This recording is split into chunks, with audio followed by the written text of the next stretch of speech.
మాస్టర్తో మాటామంతి కార్యక్రమానికి స్వాగతం. నేను మీ మాస్టర్ దుర్గా ప్రసాద్. ఈరోజు మనతో పాటు ప్రముఖ జనరల్ ఫిజిషియన్ రుచిటేశ్వరరావు గారు ఉన్నారు. సార్ నమస్కారం సార్. నమస్తే అండి. సార్ రుచిటేశ్వరరావు గారు అంటే వీరభద్ర స్వామి అని తెలిసింది నాకు. నిజంగా వీరభద్ర సంబరాలు చేస్తుంటారండి మా కాకినాడ సైడ్. ఇప్పుడు మనం ఈ సంబరాలు ఏంటి చూద్దాం సార్. ఎక్కువగా మీ దగ్గరికి రీసెంట్గా ఏ ప్రాబ్లమ్స్ వస్తున్నారండి? ఎక్కువ రీసెంట్గా అయితే అన్ని మెయిన్లీ వైరల్ ఫీవర్స్ అండి. Viral fevers, dengue, chikungunya, respiratory tract infections ఇవి ఎక్కువ ఉన్నాయి రీసెంట్గా అయితే. అంటే డెంగ్యూ అనేది అంత సివియారిటీ అయితే ఈసారి అంతగా కనబడట్లేదు. మెయిన్లీ చికెన్ గునియా ఈసారి కొద్దిగా డెంగ్యూ కింద ఎక్కువ ఉన్నాయి. దాంతోపాటు రీసెంట్గా మళ్ళీ ఒక 1 month నుంచి రీసెంట్గా respiratory tract infections, upper respiratory tract infections plus flu, viral flu కూడా ఎక్కువ ఈ మధ్య కేసెస్ రీసెంట్ ట్రెండ్ బట్టి ఒక 15 days, ఒక 1 month నుంచి రీసెంట్గా ఎక్కువ అవుతుంది. డెంగ్యూ ఎందుకు ఏమైనా వస్తుంటారు? డెంగ్యూ మెయిన్లీ దోమకాటు అండి. మెయిన్లీ దోమకాటు, డెంగ్యూ, చికెన్ గునియా ఇవన్నీ కొన్ని దోమకాటు, మలేరియా ఇవన్నీ. టైఫాయిడ్ అంటే కొద్ది వాటర్ కానీ ఫుడ్ కానీ ఇది ఇవ్వడం వల్ల. ఇంకా మన రెస్పిరేటరీ, ఇంకా మళ్ళీ లంగ్ ఇన్ఫెక్షన్స్ కానీ రెస్పిరేటరీ కోల్డ్ ఇట్లాంటివి కూడా మెయిన్లీ వైరల్, ఎక్కువ శాతం 80% వైరలే ఉంటాయి. జనరల్గా మీ దగ్గర ఇంకేమి అసలు ఎవరెవరు మీ దగ్గర అప్రోచ్, జనరల్ ఫిజిషియన్ అంటే ఎవరెవరు మీ మిమ్మల్ని అప్రోచ్ అవ్వచ్చు? రెగ్యులర్గా మామూలుగానే జస్ట్ కామన్ కంప్లైంట్స్ ఉంటాయి. జలుబు, దగ్గు, నీరసం ఉన్నా, ఓకే, ఏమన్నా విటమిన్ డెఫిషియన్సీస్ ఉన్నా, లేకుంటే కొలెస్ట్రాల్, డయాబెటిక్ ఉన్నా, హైపర్ టెన్షన్ ఉన్నా, ఇంకా ఇతర ఏమైనా థైరాయిడ్, రుమటాయిడ్ ఆర్థరైటిస్ ఇట్లాంటి పేషెంట్స్ వస్తుంటారు నార్మల్గా. ఇప్పుడు ప్రొస్టేట్ గ్రంథి ఉందనుకోండి, వాళ్ళు కూడా మీ దగ్గరికి వస్తారండి? సరండి, అంటే డైరెక్ట్ అలానే రారు. మేము డయాగ్నోస్ చేసినప్పుడు తెలుస్తుంది యాక్చువల్లీ. అంటే నార్మల్ స్కాన్ చేసినప్పుడు వాటికి కూడా అంటే బేసిక్ యాజ్ ఆఫ్ వాళ్ళకు ఎంత ట్రీట్మెంట్ ఇవ్వగలమో అంతవరకు అయితే we can provide them. Next we can refer to the urologist. అలా ఇప్పుడు మీకు ముందు మీరు డయాగ్నోసిస్ చేస్తారు ప్రాబ్లమ్స్ ప్రాబ్లమ్ వీ కెన్ మేము అంటే ఏది వ్యాధి నిర్ధారణ అనేది కొద్దిగా ఇనిషియల్ స్టేజ్ ఎంత ఉందో ఆ డాక్టర్ గారికి ఇంకా నెక్స్ట్ ఏ లెవెల్కి వెళ్ళి మీరు కంపల్సరీ చూపించుకోవాల్సి వస్తుందో అనేది మేము పేషెంట్కి సూచిస్తాం. రాత్రులు నిద్ర పట్టకపోవడం ఉందనుకోండి, అది రాత్రులు అయితే మధ్యరాత్రులు మెలకు వచ్చేస్తుంది, మళ్ళీ నిద్ర పట్టదు, వాళ్ళు కూడా మిమ్మల్ని కన్సల్ట్ అవ్వచ్చు. జనరల్గా ఎందువల్ల అంటారు వాళ్ళకి అలాగా నిద్ర పట్టకపోవడం? లేదంటే నిద్ర కారణాలు ఉంటాయి. నిద్ర లేకపోవడం, లేకుంటే మధ్యాహ్నం పూట నిద్రపోవడం, లేదు అంటే ఎక్కువ ఆలోచన ఉండడం, లేదంటే కొన్నిసార్లు లాంగ్ డిసీజెస్ అంటే ఏజ్ ఓల్డ్, షుగర్, ఏజ్ ఎక్కువ ఏజ్ ఉన్న వాళ్ళు, లేదంటే ఇట్లా ఆల్రెడీ ఇన్ఫెక్షన్స్, కొందరు సిఓపిడి, ఆస్తమా ఇట్లాంటి పేషెంట్స్, ఇట్లాంటి కండిషన్స్ ఉన్నవాళ్ళు, లేదంటే డయాబెటిక్ పేషెంట్స్, హార్ట్ పేషెంట్స్, వీళ్ళకి కొద్దిగా ప్రాబ్లమాటిక్ ఉంటుంది. అది మీ దగ్గర రాకుండా ఉండాలంటే ఏమేమి జాగ్రత్తలు తీసుకోవాలి? జాగ్రత్త అంటే ఆహార నియమాలు సరిగా పాటించాలి, క్రమం తప్పకుండా ఎక్సర్సైజెస్ ఏదైతే అది, అంటే ఏజ్ లిమిట్ వల్ల, అంటే వాళ్ళకున్న ఏజ్ని బట్టి, వాళ్ళకున్న ఏమైనా ఆర్థరైటిస్ ఇట్లా కండిషన్ బట్టి కరెక్ట్ సమయానికి, అంటే కరెక్ట్ టైమ్లీ ఫుడ్ తీసుకుంటూ ఉండాలి.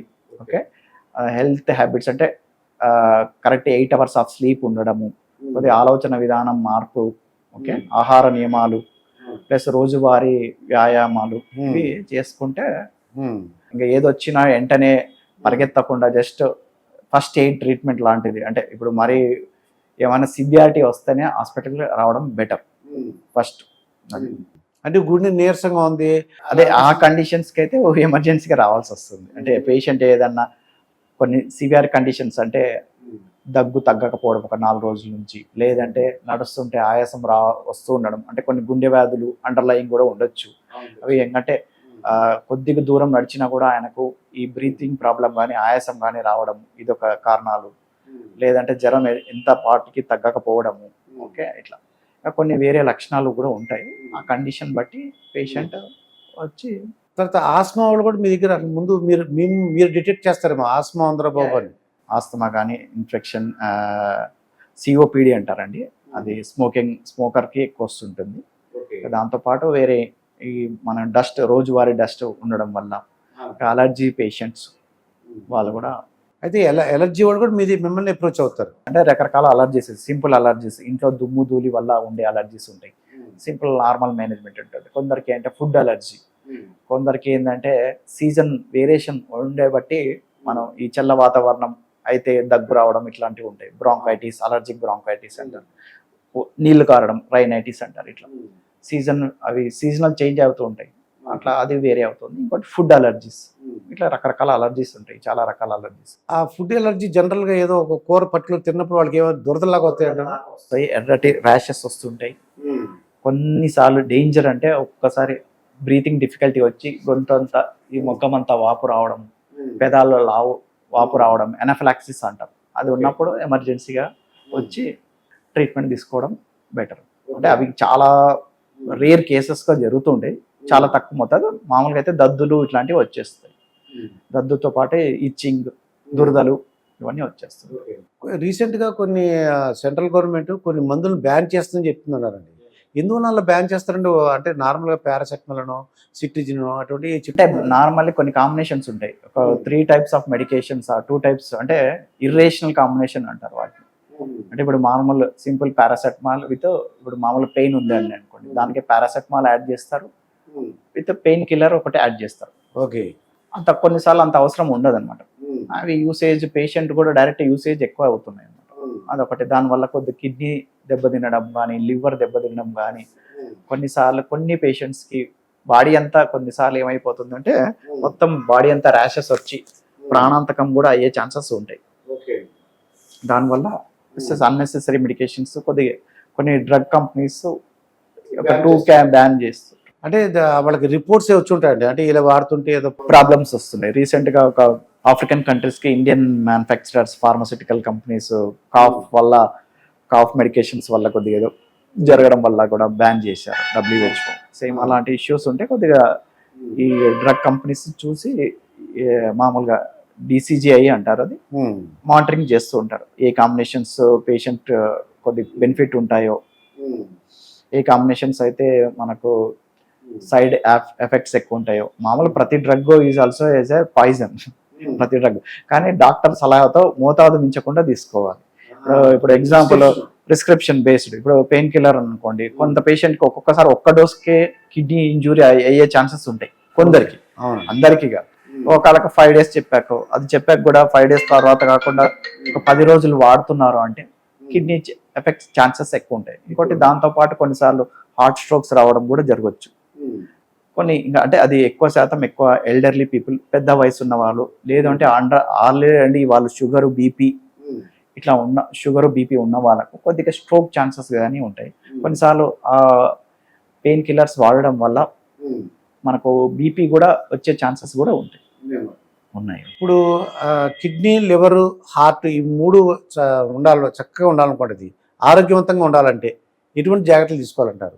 రెగ్యులర్గానే అదే ఇంతకుముందే మీకు వివరించాను కదా, సేమ్. కానీ మంచిగా వాటర్ తీసుకోవడం, కరెక్ట్ ప్రాపర్ హైడ్రేషన్ అంటారు. రోజువారీ దినసరి భాగంలో 2.5 లీటర్లు మినిమం, కొద్దిగా బేసిక్. ఒక్కొక్కలా చెప్తారు.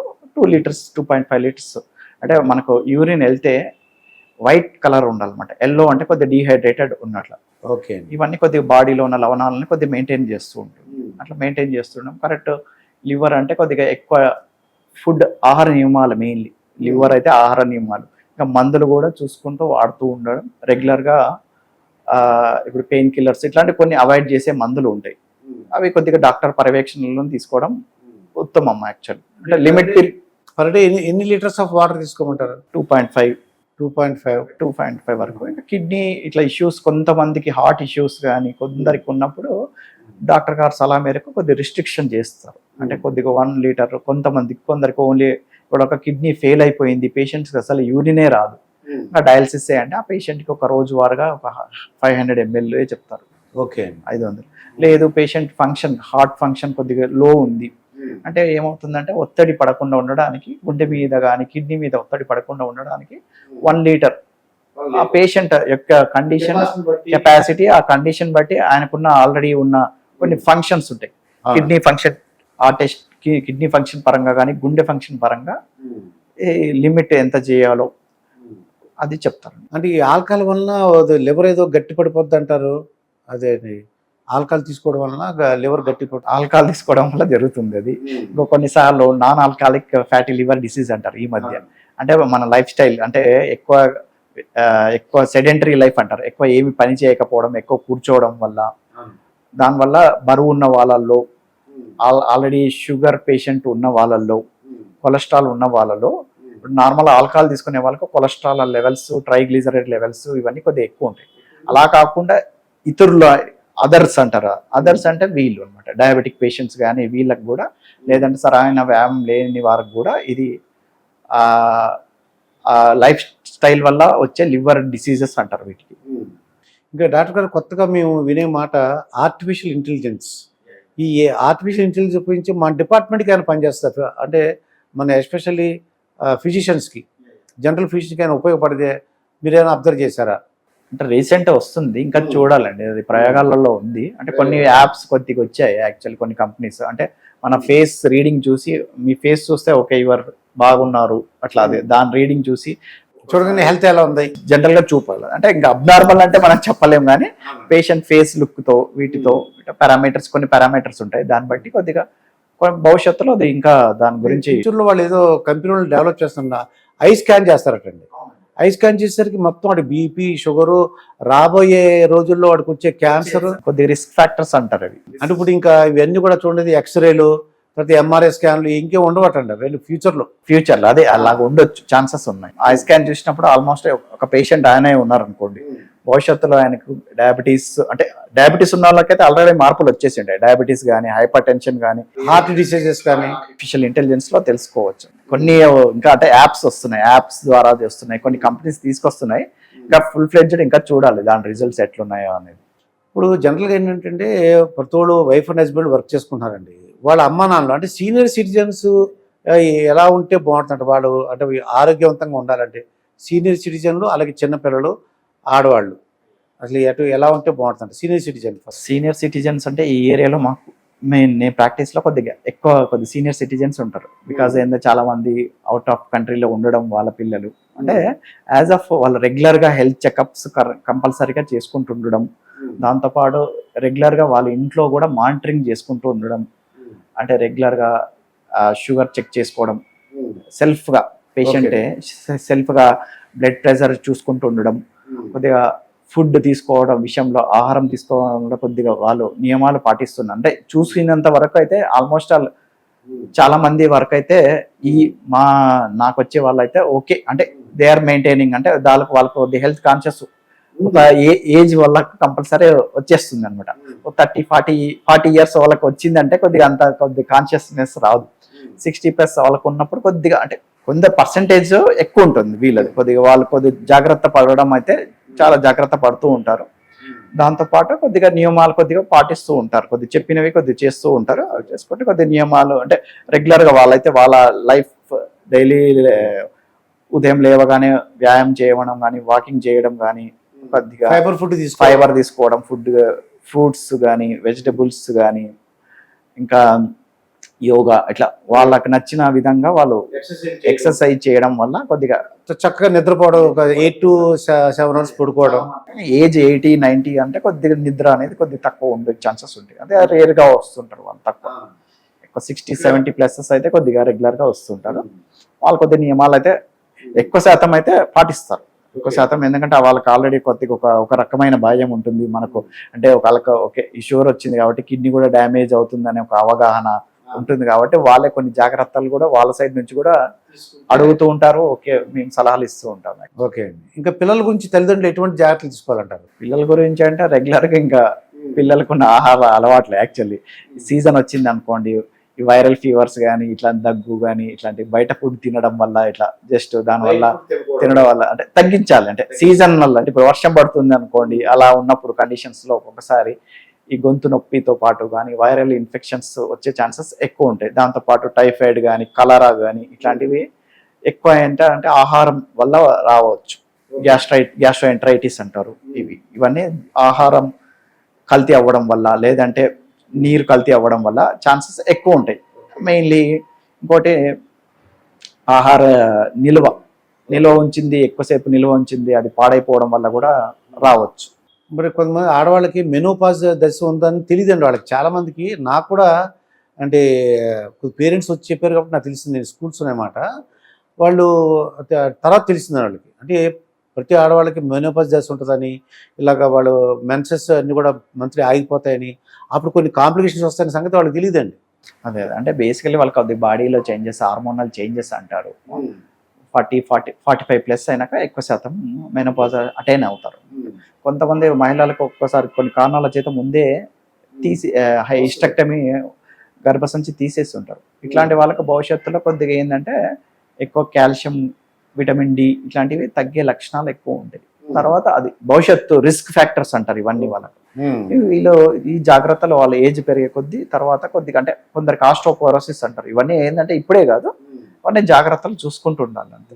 మెనోపాజ్ అనేది ఓకే, ఇట్స్ రెగ్యులర్ గా వాళ్ళకి వచ్చే ఇది అనమాట. జనరల్ గా ఆ టైంలో వీళ్ళు చిరాగ్గా ఉండటం, అవి కొద్దిగా హార్మోనల్ చేంజెస్ వల్ల వచ్చినప్పుడు అది గ్రహించుకుని తగిన మెడిసిన్స్ ఉన్నాయి సార్ డాక్టర్ గారు మెనోపాజ్? పేషెంట్స్ అంటే ఏం ఉండదండి ఎక్కువ శాతం, అది న్యాచురల్ ఇది కాబట్టి ఏం పెద్ద దానికే ఉంది. ఏమన్నా కొంతమందికి కొద్దిగా హైడ్రేషన్ బాగా తీసుకోవడం, ఒకసారి ఏమో ఫ్యాన్ ఉండాలంటారు, ఒకసారి ఏసీ ఎక్కువ అంటారు, ఒకసారి తక్కువ అంటారు, విసుగు, అదే నీరసం ఉంటుంది కొద్దిగా, ఎందుకంటే వాళ్ళ ఇది అవుతుంటుంది కాబట్టి కొద్దిగా.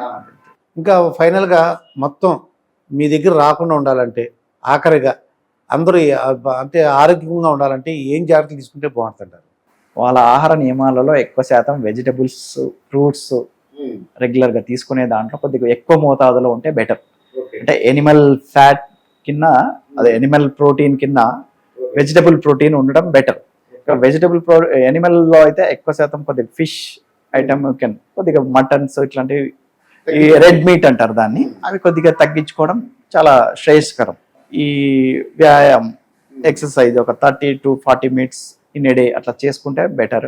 కొద్దిగా రెగ్యులర్గా వాటర్ తీసుకోవడం, రెగ్యులర్ హైడ్రేషన్ ఉండడం, కొద్దిగా రెగ్యులర్గా చెకప్ చేసుకుంటూ ఉండడం, సెల్ఫ్ చెకప్ ఇన్ హోమ్ ఉంటే కావాల్సితే గ్లూకోజ్, షుగర్ లెవెల్స్ ఏమన్నా, అంటే రెగ్యులర్ పేషెంట్స్ కూడా ఒక ఫ్యామిలీ హిస్టరీలో ఏమైనా ఉంది అనుకుంటే కొద్దిగా ముందే జాగ్రత్తగా మనం, అంటే ఒక డయాబెటిక్ పేషెంట్ కానీ, ఒక హైపర్ టెన్షన్ కానీ, ఒక ఆస్తమా పేషెంట్ కానీ ఇట్లా ఉన్నారంటే ముందు జాగ్రత్త చర్యల్లాగా మనమే ఇయర్లీ వన్స్, ఒకవేళ వాళ్ళు రిస్క్లో ఉన్నారనుకో ఇయర్లీ 2 times అలా చేసుకోవడం, కొద్దిగా ఫుడ్ విషయంలో కానీ, రెగ్యులర్ ఎక్సర్సైజ్ విషయంలో కానీ, కొద్దిగా ఒత్తిడి తగ్గించుకోవడం విషయంలో కానీ ఇవి కొద్దిగా జాగ్రత్తలు తీసుకుంటే బెటర్. నేను ఒకసారి విన్నాను, జపాన్ చేయని వాళ్ళు ఎప్పుడు చూసినా డే టైం అంతా కూడా ఎప్పుడు వాటర్ హాట్ వాటర్, అంటే కొద్దిగా గోరువెచ్చని నీళ్ళు అంటారు కదండి, అది తాగుతారని తెలిసింది. నిజంగా డాక్టర్ అది మంచిదంటారా? అలాగా అంటే కొన్ని వేడి చేయడం వల్ల కొన్ని క్రిమి కీటకాలు నార్మల్గా మనకు వచ్చే సప్లై అంతా బయట నుంచే వస్తుంది కాబట్టి అది మంచిదే యాక్చువల్లీ. అది యాక్చువల్ కేరళ మన ఇండియాలో కూడా కేరళలో కూడా వాళ్ళకు ఒక మూలిక కూడా వేస్తారు ఒకటి కేరళలో, కలర్, అది కూడా వాళ్ళ అక్కడ ఉన్న నమ్మకం. అక్కడ కంపల్సరీ ఏ హోటల్స్కి వెళ్ళినా ఎక్కడ చూసినా కంపల్సరీ హాట్ వాటరే వాడతారు. కొద్దిగా ఓకే, అది అంటే ఏమన్నా ఉన్నది కొన్ని చిన్న చిన్న వీటి ఉన్న వాటర్ వల్ల వచ్చేటివి మనకు అవి రాకుండా ఉండే ఛాన్సెస్ ఎక్కువ ఉంటాయి. ఇదండి జనరల్ ఫిజిషియన్ రుచిటేశ్వరరావు గారితో జరిగిన ఇంటర్వ్యూ. మరొక ఇంటర్వ్యూతో మీ ముందుంటాను. మీ మాస్టర్ దుర్గా ప్రసాద్. నమస్కారం సార్.